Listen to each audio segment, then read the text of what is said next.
My name is Craig Mertens. I'm the Director of Product Education for Inktovo, the parent company of GraphicsFlow, Inksoft, Printavo, SignTracker, and Clarity. Welcome to the webinar today. We are going to do something a little bit different today. We're going to take a deep dive into GraphicsFlow and talk specifically about managing your artwork. And I want to go through some fundamentals of artwork management. I want to show you guys how the My Art functionality in GraphicsFlow can be utilized to upload and manage your artwork, some of the advantages of doing it that way.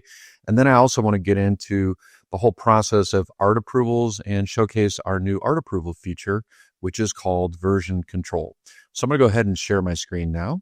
So I am logged into my GraphicsFlow account, and you see that I'm landing on the design ideas area of GraphicsFlow, and you'll see the latest artwork that was just dropped in, looks like the March artwork, and we're just getting ready to drop April. And one of the things that you're going to notice right away is that the stock art is the first thing you're going to see, but it's organized by basically categories. So you've got design ideas, clip art right here, and fonts. And one thing I want to point out is if you click on design ideas and you search right here under filter results, and say you just type in basketball or basket, it's only going to search under design ideas. Now you can also search within, other categories. So for instance, if you wanted to search anything you favorited, and we'll get into that a little bit too, or anything you downloaded that's related to basketball, you can filter that out. And so I had somebody at the trade show recently said, well, what's the difference between doing that and going over here? The difference is this will search everything. So this will search any design ideas. There's 181 basketball designs, and any clip art. There's 468 clip art images. And if there's any fonts that have associations with, let's say, use the word athletic or associations with a particular style, you could do that as well. So that's just kind of a way to globally search your account for artwork. And you'll also notice if you come in here, you can also go down here and search for things you haven't downloaded. So if you just want to see fresh artwork, and again, we talked about downloads, favorites, and then like all. So I'm going to go back to design ideas here, but moving kind of down the line here, you're going to see My Art. And so what is My Art? My Art is art storage. GraphicsFlow is a very powerful tool for storing your artwork. One of the things that I see consistently amongst our clients is they have variable levels of commitment to backing up and organizing their art. And that's fine until you have problems with your computer, right? Had many times within my career where I've had a customer call me up and say, oh my gosh, I lost all of the artwork, our computer crashed, or I had some kind of virus, or, somebody, took my computer for ransom. We had a customer in Oregon that happened, and they lost 30 years of art. And I asked them, hey, what do you do when a customer calls you to reorder? And they said, we just have to have them send us a photo of what they want, and we have to recreate that art. So I don't think I have to convince you guys that having artwork backed up and stored in the cloud is a good idea. I think just on the surface level, it's a great idea. And so most people are going to have likely some kind of automatic backup system, or they're going to be copying files periodically to a cloud drive, or maybe an external drive. You should always have things in the cloud because external drives are in a physical location. So God forbid there was a natural disaster or somebody broke in and stole your drive, you would lose all that art. So I would suggest having some form of cloud storage. Now, within our organization, we use Google Suite, which means that Google Drive is the primary place where we store our artwork. I honestly don't store anything local on my system. I'm always online. I'm not really concerned about digging through my computer and finding local files. If I'm working with like a graphics file in Apparel, or Illustrator, I'll probably save that file onto my local computer, but I'm immediately going to upload it to GraphicsFlow. Why is that? Because I can access that file anywhere I want. Now, because we're utilizing Google Drive as our primary functionality for the Google Suite documents, which would be things like, Google Spreadsheets, Google Slides, utilizing, video storage, things like that. It's very convenient. It's integrated into the Chrome browser. It's integrated into the emailing system through Gmail. It's very convenient, but there's some issues. And what I did for you guys is I went ahead and uploaded a bunch of files that I also have in GraphicsFlow to my Google Drive to show you what we're going to see. And here's what we're going to see. And let's kind of go through these files here and talk about specifically the format. So this is an SVG file. That SVG file is not going to preview in your Windows or your Mac operating system.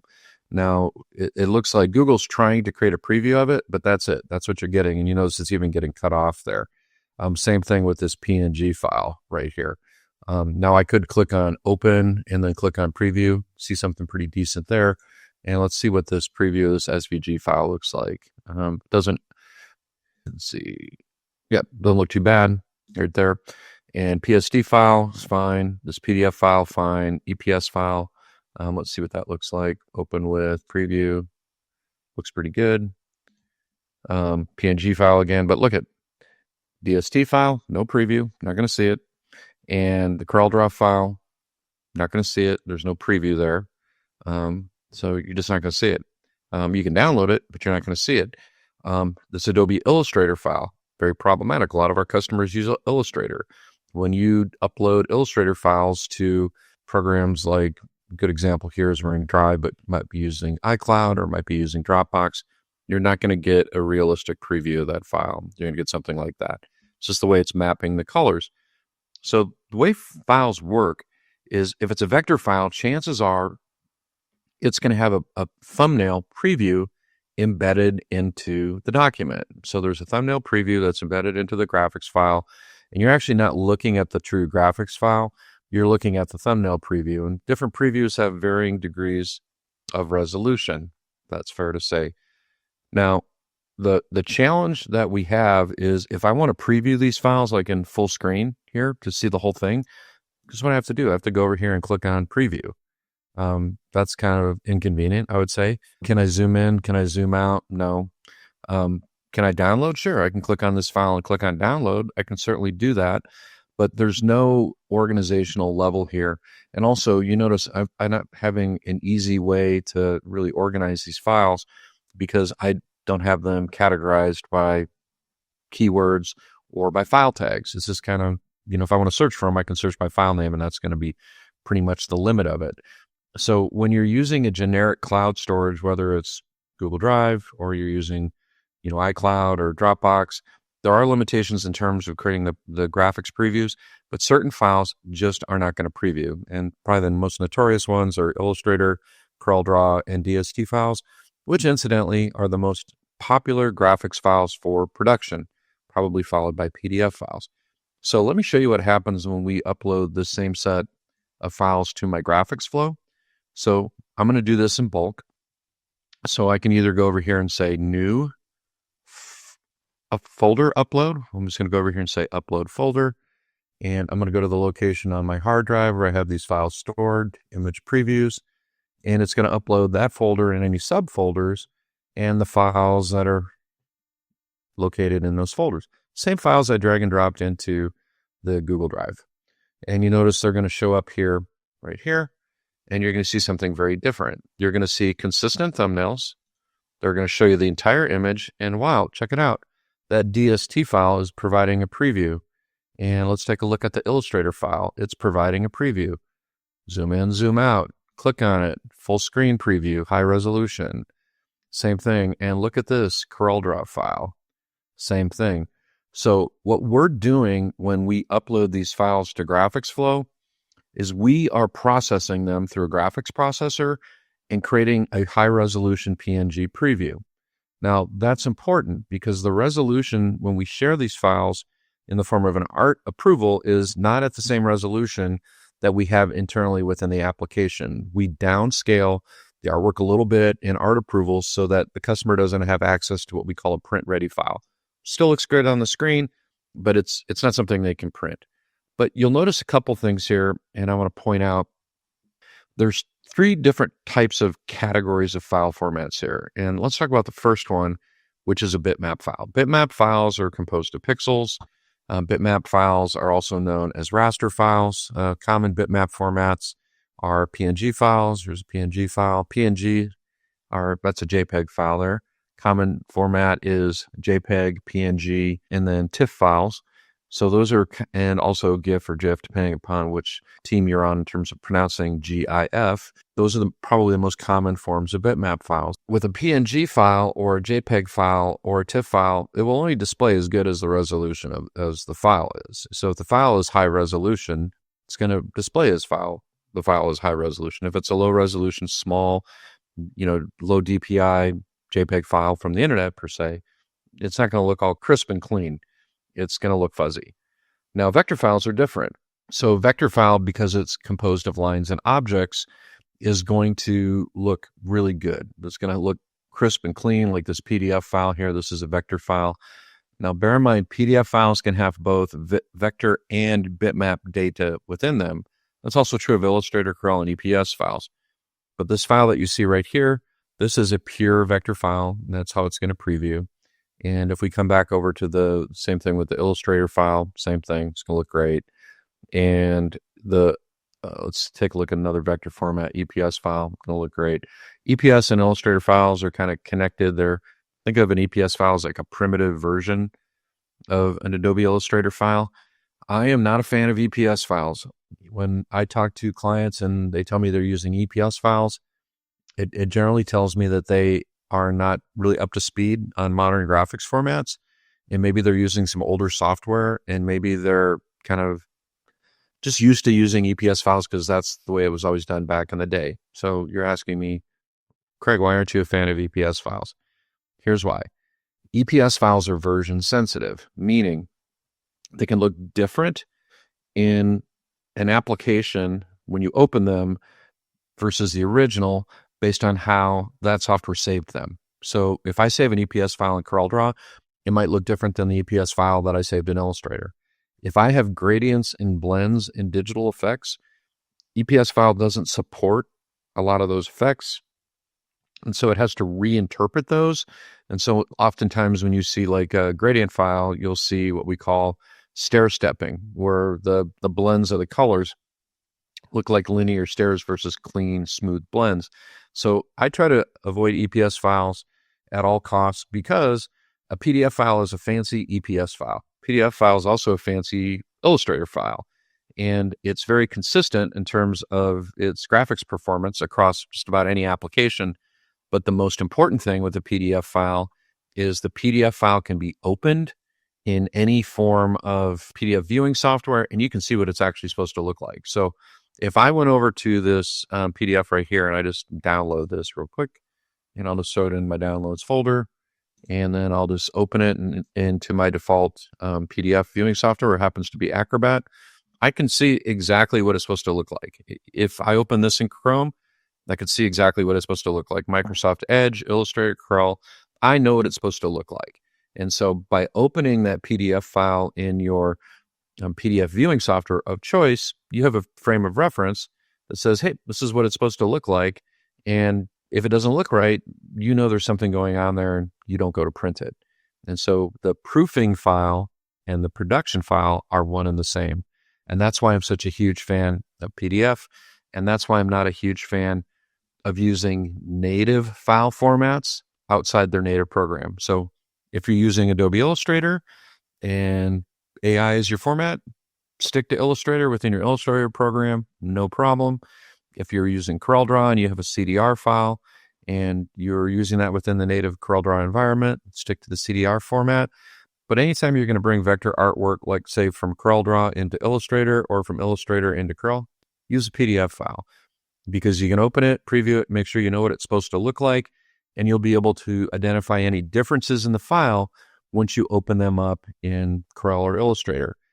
And here's another reason that's important. You can sometimes see what we call dropout, where parts of a file drop out when the software goes to interpret them, whether it's Illustrator or Photoshop or Corel.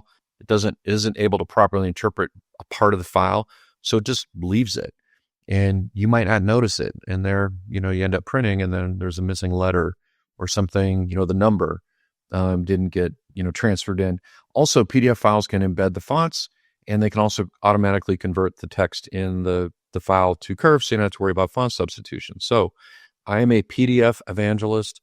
PDF, bitmaps, vectors, everything, going to CorelDRAW from Illustrator, going from Illustrator to CorelDRAW, going from CorelDRAW into Photoshop, PDF file. That's all of it. But you can certainly see these wonderful files and how great they look, both bitmap and vector. But let's talk about DST files for a second. So I'm going to click on this DST file, and you're probably looking at that and going, what is going on with those colors, right? I think that's a fair assessment. DST format is a primitive file format. It is the most basic format known to man. In fact, we can have a little bit of fun with this. If we go down into that DST file and I do a right click and I open this, and I open it up it's going to open it up in my embroidery software, but I'm going to open it up in Notepad. There we go. And I'll share that with you once it's opened, because there's a lot of code here.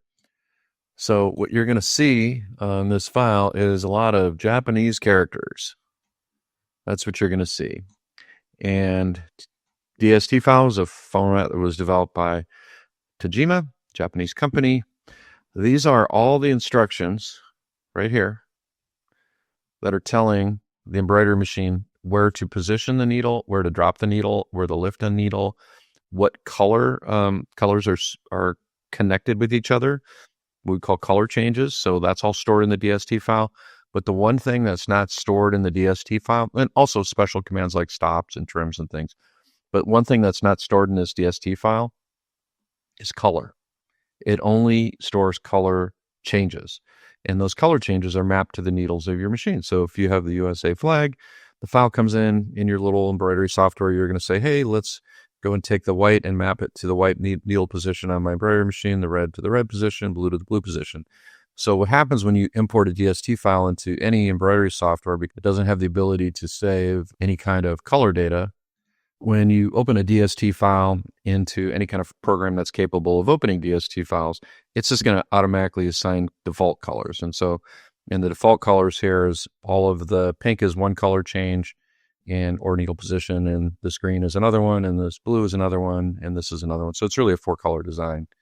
So the software has to generate that. It does a respectable job generating the preview, but it's only going to show you the graphic, not the actual 3D. Now, in like say Inksoft, when we import a DST file, Inksoft's going to force us to map the color changes to thread colors from one of the top 4 manufacturers like Ackerman or Madeira. And that would also be consistent with other, platforms that manage DST files. So if you're going to open this up in your Wacom or your drawings or your Moco Design Shop or Pulse software, you're going to have to map the colors. Now, with that being said, most of the embroidery programs out there have the ability to create a 3D rendering. So what I do when I'm uploading DST files, my embroidery software of choice is Drawings.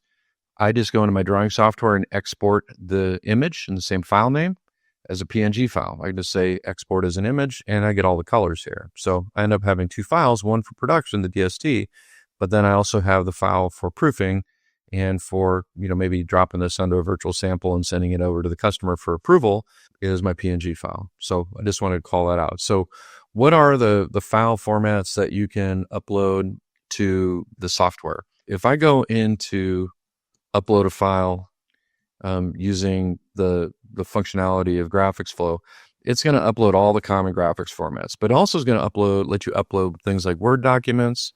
It's going to let you upload some of the popular embroidery file formats like a Wacom EMB file or Pulse output format or EXP file from Melco. So it is going to allow you to upload those files, but it isn't going to generate previews for those. And that's because those formats are proprietary to those companies. And so they don't, release technical specifications and allow third parties like us to generate previews. And all the embroidery companies universally have some kind of a viewer software that will view their native format without having to pay for a version. And so Wacom has one, you can download it. Drawings has one, Pulse has one. They all have some form of viewing software. So we talked about formats. So what's going on with these files in here? Well, number one, this is backed up upon backed up upon backed up. We use Microsoft Azure environment. That is the cloud computing gold standard. And that means these files have redundant backups. I can't tell you the last time where we had downtime in GraphicsFlow. It's just an extremely reliable cloud-based platform. And so if there's ever any kind of interruption or problem with your computer, your files are sitting here. But the other thing is you can get them in front of your customers. And that's probably one of the coolest things about GraphicsFlow is if I wanted to send this file over to my customer to have them take a look at it, all I really have to do is just click on it, and just say add to art approval. And then I would just go over here and just say create new art approval. And we call it Panther applique concept.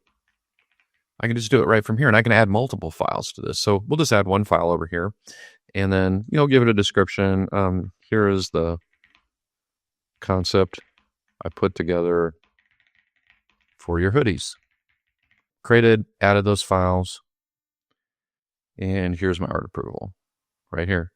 So really all I have to do to get that over to the customer is just zing it over to them using the share function. Now, there's some other things that I can do while I'm in here. So for instance, maybe I don't really trust this customer, and I've had an issue in the past with this client where they just took my idea and took it over to somebody else. And, that's not cool, right? That's kind of a bad thing. It's always good when you can work with people you trust, but that's not always the luxury that you have. And so what I'm going to do is I'm going to turn a watermark on here in here. And so I put a watermark on this file. It's very faint, but it's letting them know that that's my art. You don't have access to it. And I can go over here and we'll tweak that out a little bit. I'm going to go to my watermarking function, and I can turn that on or off. So if I came over here and said, I just don't really want the watermark in there, or I want to reverse the colors, make it like a light watermark versus a dark watermark, or turn it on or off. It's white now. You can't really see it on that background, but we can do that. If I don't want it, I can just say none and just turn it off. Now, the other thing I can do here is I can go ahead and change the background color. So if this is going to be on black, I can just go in here and change the black background color. And because that's a PNG file, doesn't have a white background, we're not going to see the white background. And that will also be true of all your vector formats. And that will not be true of a JPEG file. So the JPEG file, generally speaking, will have a white bounding box around it. So you can't do this part. Now, I could bring this into Corel or Illustrator or whatever program I was using and mock it up and drop a mock-up in here if I wanted to. But I think just getting the artwork signed off at this point, I just want to have them sign off on the art. I'm not really at this stage where I want to really mock it up yet. I just want to say, hey, is this kind of what you're thinking of? And they say, yep. And then once we do that, then we'll start talking about product. But it's kind of your choice. Let's go and change that to more like a nice, deep, athletic gray. That looks fantastic. All right, there you go.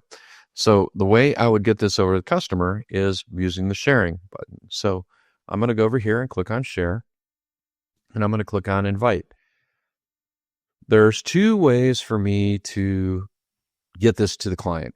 And way number one is using our email system. So if I went in and just typed in, whatever email, and I sent this to this customer, and I sent the invite, at this point, this customer is going to have the ability to comment and approve. Now, if I change their permission level, now they can comment, and now they can just view. So what's the difference in those permission levels? Think of it like this. It's a school group. The kids can view, the parents can comment, the coach can comment and approve. And so by assigning these permission levels, I can do that for every person I add in here, and they can all have different permission levels. Doesn't matter. And so I could go and add Amy over here and give her a different permission level. It's up to me. So that's one thing I can do. And if I hit send invite, it's going to come through our email system. So they might not necessarily recognize it. So a lot of times folks will do it a different way. And that way is just copying these links. So if I copy this link right here, can view only, what will happen is when this link gets sent out an email to that customer, they can just view it. They can't comment. Or if they wanted to post it on their Instagram, for instance, nobody can comment. Now, if I send them the can comment link, what will happen is they can both view and comment. So if they comment to me, what's going to happen is I'm going to get a little email. They're going to get a confirming email that they sent a comment, and it's going to show right up in GraphicsFlow.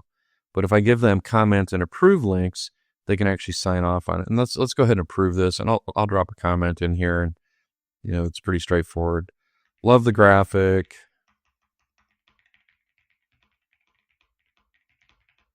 Can you do this on Ash, right? So they sent me a comment, and I'm like, yeah, cool, I can do that.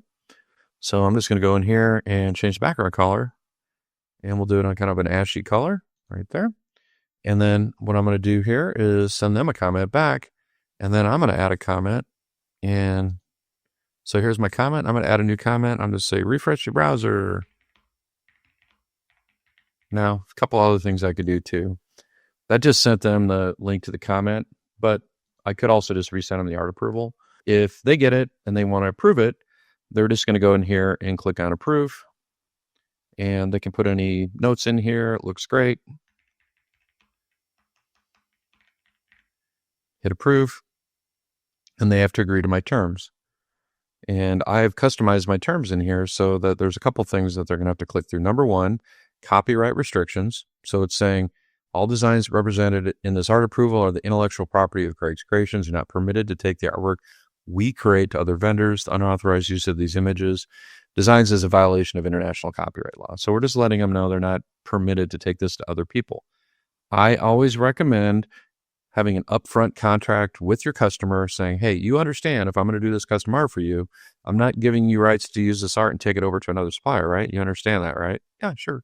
So if you like what you see, you're going to buy it from me. Now, the other thing that we're having them click through is colors may vary because what they're seeing on their screen or their phone or their tablet might look very different from what the actual output is because of color correction and lighting and all those kind of things. Most people, when they think of red, everybody has a pretty good idea what like red looks like, or, you know, a range of reds. But let's say the color is something like burgundy. Is that really dark color, or is it a lighter color like Stanford Cardinal? You know, what is that? So being able to actually label the colors in the platform is one thing, but also being able to force them to click through a disclaimer saying, yeah, I get it. The colors might not be exact. And so once they click through that, they're going to get a confirmation that was approved. It's going to be date and time stamped. And then it's just going to be sitting in my art approvals. There it is. I can come back to it anytime I want.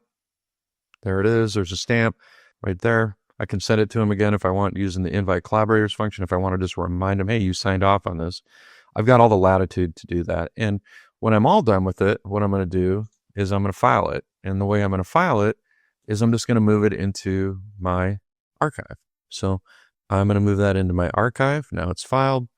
If I ever need to come back to it, I can just go to approved, not approved, and I can also go to archived. So right here, I'm looking at my archive. Now I'm going to switch back to open, and then I'm going to sort by status. So here's the ones that have been approved, and here's a lot of them, but I haven't gotten approved. I do a lot of art approvals. So these are ones I haven't approved, and I use this a little different because I use these as galleries. So I go and create an art approval. I drop a ton of art in here. I just grab this viewing link right here, view only, and then I just put it in an email and say, hey, here's my most recent designs that I've done for lacrosse. And I use that as a gallery just to collaborate with my customers. Isn't that cool? And you can take that a step further if you want, and you want to put in, you know, do virtual samples with that. The concept is that the virtual sampling function of whatever graphics software that you're using to create that mockup, you can drop those mockups in here too. So if you create these like little curated collections, so this is the first one, that's the original design. Here it is tweaked out on a t-shirt for this particular client. And here it is on a Richardson cap.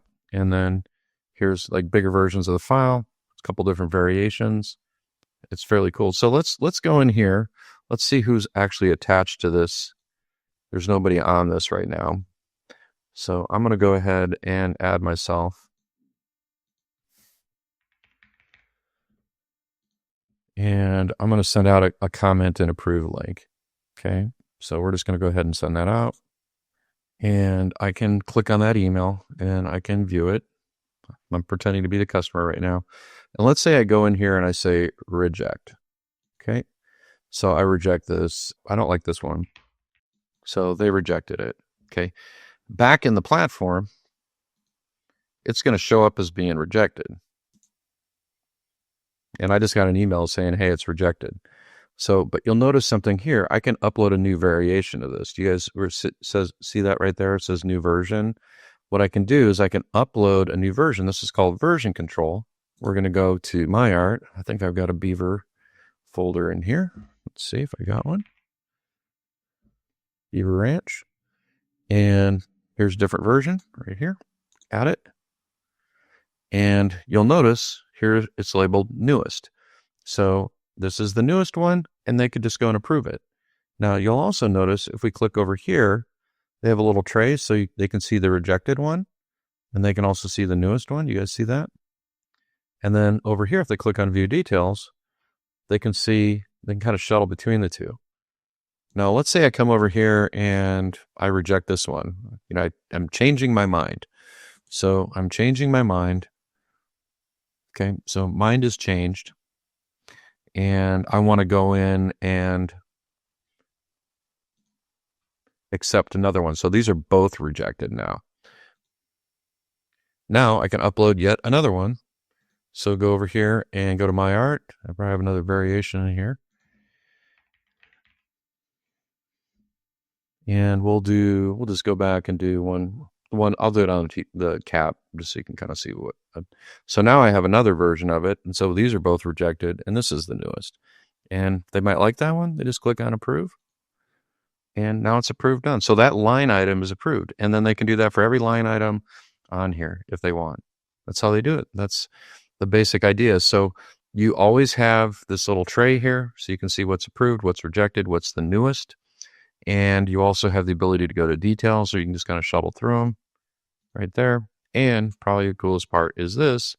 If I scroll all the way down to the bottom, you're going to see your timeline. So you can see everything that's going on. You can see where I opened the email right here. You can see where I commented. You can see where it was rejected. You can see where a new version was added. And you can see where it's approved. So you always have that timeline so you know what's going on. So if you're not in the habit of utilizing art approvals to make sure the right things get printed, that's something you probably want to do. And pet peeve of mine, when I see people sending out emails with PDF attachments, I literally cringe when I see that, because how do you keep track of what's the latest? You've got like an email string going back and forth. What's the latest? That's literally just an invitation to print the wrong version.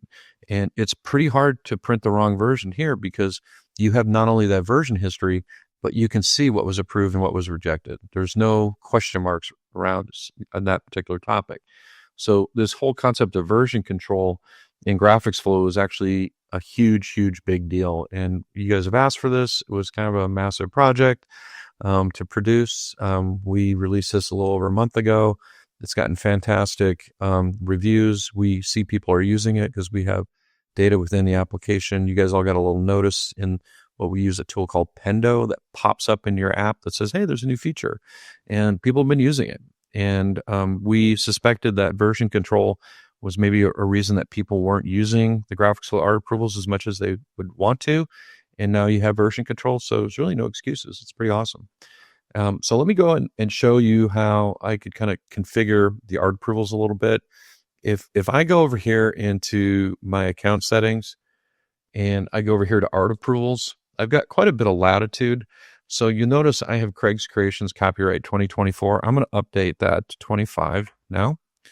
And I'm going to increase the opacity. So it's, it's going to be a lot more visible. I mean, I can make it fully opaque there, but we're going to go about right here. And I'm actually going to increase the size of these, make them a little bit bigger. You guys see that? When you're doing that, what's going to happen is you're going to see a live preview, but nothing's going to be retained until you say update default watermark. So that won't be retained. Now, you'll notice in my account, one thing I'm not doing is that I'm not automatically displaying the watermarks on all my art approvals. I'm coming at it from the perspective that I trust most of my customers. So those ones that I'm not quite 100% confident in, then I'm going to manually go in and turn on the watermark for those folks. But if it's somebody I trust, I'm not going to put a watermark on it. It does make a statement, right? If you watermark things, you are kind of making a statement to the customer that I don't necessarily trust you. So that's every business's prerogative to do that. And it's where your comfort level is. And I always like to think that, I've built good enough relationships with my customers and they're not going to take my art to other people. But, my dad always said, don't leave the money on the counter and expect to come back and see it there. So you have to protect yourself as well. We've got our watermark updated. And then the other thing we're going to do is policies and disclaimers right here. My policies and disclaimers under my terms and conditions right here is what they have to click through. Is I went and copied and pasted the copyright restrictions, and the colors may vary restrictions into there. And then color disclaimer, if it's something that has just a color disclaimer on it, I have that as kind of a standalone. I'll just reset that back to default and you can kind of see what it would look like. There it is. And then if I want to update it, I'm going to take that one right there and replace this. It's just a little bit different. And I'm going to update it. That's it. That's all you have to do it. Nothing much to it. Now, one other thing I do want to talk about is we talked about colors, and especially around proofing. There's a couple things that have changed dramatically in GraphicsFlow since the first of the year. And one of them is what we just went through, which is version control. But the other one is color palettes. And we had numerous clients come to us and say, hey, listen, you have these default color palettes in GraphicsFlow. They don't really align with my ink colors that I use or my thread colors or colors that are optimized for my DTG printer or DTF transfers. We would really like to have the ability for us to create color palettes that are specific to us. And we said, hey, that's a great idea. We're going to do that. And so we did that. And so we added the ability to manage your own color palettes so that artwork that you're creating with the stock art customizer can now have artwork colors that you created. Let's go in here and kind of show you how it works. First color palette, that's our system color palette. If you're an Inksoft user, you'll recognize this because these are the same common colors that people use universally for 123 Athletic Gold right here. These are all your common colors. These are in Inksoft and they match the colors that are in GraphicsFlow. And that was our default color palette. But what I did is I created a standard color chart right here that has all the common athletic colors. Nothing preventing you guys from naming these whatever you want. And so what I did is I went in and I took the number 282 and I took the RGB values and I copied it in, and that automatically also copies in the hex values. So I just went and named it navy blue so I keep track of it, 282. I could also name it a thread color. I could also name it the equivalent color for my Wilflex inks. I've got a lot of latitude to do that. And if I want to add color, it's just super easy. We'll go over here. Let's use good old Chat GPT for a second, and we'll say RGB values for Texas orange. See what happens. And by the way, Texas has that trademark too. So here we go. So let's add it. So we're going to call this Texas orange 191.870.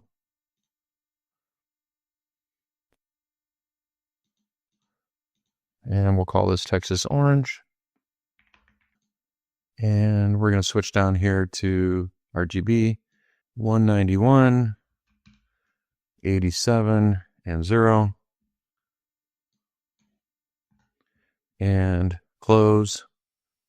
And then we've added the color, and then I saved it. So now we've got Texas orange in there. I might already had Texas orange in there. Let's take a look. Yeah, I already had it in there. So now I want to go over here and edit it. I don't need it because I had it already. So we're going to go ahead and minus that out and then save it. There you go. So that's how easy it is to do. And one of the neat things you can do is if you have a customer that's really super picky about their Pantone colors or their colors that they're using in their logo, you can just go in and set up a color palette with just their colors. There's no limits. And you can, if you're not using that palette anymore, just turn it off. You can just mute it. You can also mute the system color palette. You can't delete it, but you can mute it. So if I wanted all my colors to be just exclusive to these standard colors, I could just mute the system color palette. But I don't want to do that because I got it set up the way I want. So how does that impact you when you're utilizing GraphicsFlow? I'll show you how it impacts you. So if we're just going to pick this simple graphic right here, and I'm going to click on it. And I'm going to go over here and click on Customize. And I just want to recolor this to the specific colors from the school. What I'm going to do is I'm just going to go down here and click on this orange. And I'm going to make this, for my standard colors, I'm going to make it that gold. There we go. I can just recolor it with the colors from, my standard color chart. I don't really like that color in there. So let's go down here to standard colors and we'll just make that gray. And I can go and individually color these as well. So if I wanted to go in here to the one that has the tigers in the middle, right here, and click on that and change that color to that standard color gold. It's already that color. I don't have to really worry about it. But that's the latitude I have. So and we'll leave like a mixed color palette so you can kind of see how that works. And I've applied that. And then you'll notice colors in use. It's going to show you the colors in use, but it's also giving you the names now. So do you see that one? It's saying it's athletic gold. This one we didn't change over, but this one we changed to that silver 877, and that's just white. And I could change it to transparent white. I don't think it's really going to change anything, but you'll notice that when I do change it, the color name will change in that list. You'll see that. So when I click on that, see where it says transparent white now, and this is a mixed palette. So that's the original purple. Let's save this, and then I'll show you where this also has impact. So I'm going to save this design. We're just going to save it and call it Tigers State Champs. I'm just going to save it, and I can add that to an art approval. And I can click on the little view right here on my art approval. So when I go to details now, it's listing out those colors. That's new. You guys might have noticed that before. You might not have, but that's where, recoloring things to like your own custom color palette's really handy, because that could just say, Wolflex, 63, or it could say Madeira, whatever the Madeira color was. It is actually showing this in the details view. And if we go back into my art and we locate that file, so we'll go to my art, and it's just going to be sitting at the bottom down here, because remember I didn't put it in a folder. It should be just sitting right here. Yep, we'll click on it, and colors in use right there as well. So custom color palettes and version control, I think, are two really important functionalities that we added to the platform. One of the things that I want to continue to really emphasize is that you guys should be copying your files that you create locally in your graphics program of choice, whether it's Canva or it's Adobe Illustrator, Photoshop, or CorelDRAW. You should be periodically uploading those files into GraphicsFlow to have them backed up, and also so you can share them in the context of art approvals. You should be setting up your own custom color palettes. It's pretty simple to do. It doesn't take very long. I think it pays a pretty huge dividend. And also, one of the advantages of doing that is if you have specific colors that your printer is really good at printing, let's say you have a red that your DTG printer just prints beautifully, set up a palette just for that printer. You can certainly do that. Or this is my Supercolor palette. I order from them all the time, and I notice these colors turn out great. You have all that latitude to do that.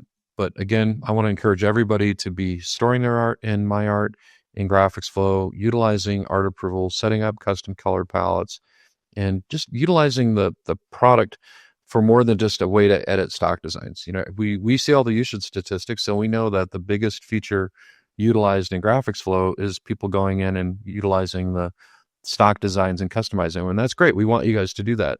But there's a lot more to the platform than just the stock art. You have this incredible way of sharing artwork with customers and collaborating with them, with the art approvals and getting approvals. Now you have version control. You have the ability to, add these files to your art portal. If I want to take a file and add it to my art portal, I can do that. And I'm going to go over here and I'm going to say add to portal right there. And I added it to my art portal. And the other thing I can do is I can favorite it. So I just favorited it. Now when I search, I can search by favorited. Just say East. There it is. That's the only one I have favorited in my art. I can favorite it in my art. I can favorite design ideas too over here. Every month when these come out, I want to just go and favorite my favorites. Then I can search by favorites if I want to. Here's my favorites. So let's take a look at my art portal. Here's my art portal. And there's my design right there. And they're all in alphabetical order. So if I wanted to move it, I could name it something different. But this is the one we just added. What I'm doing here is this portal is showing popular designs from my local schools. And I could have a whole bunch of different schools in here that are local. And I'm telling the software to automatically show featured designs versus just going to the regular design ideas. And if I go back into account settings and go to art portal, this is where you'd configure all that. If I wanted to display the stock art before my art, I'd click on that, and then they'd have to select my designs if they wanted to see them, because just the standard stock designs would be there.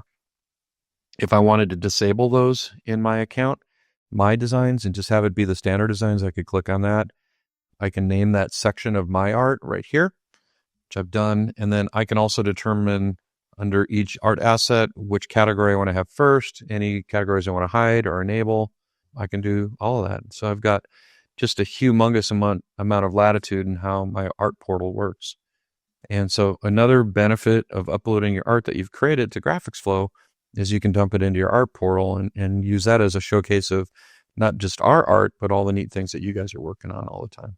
Thank you so much for joining me on GraphicsFlow Academy, and we will see you on the next one.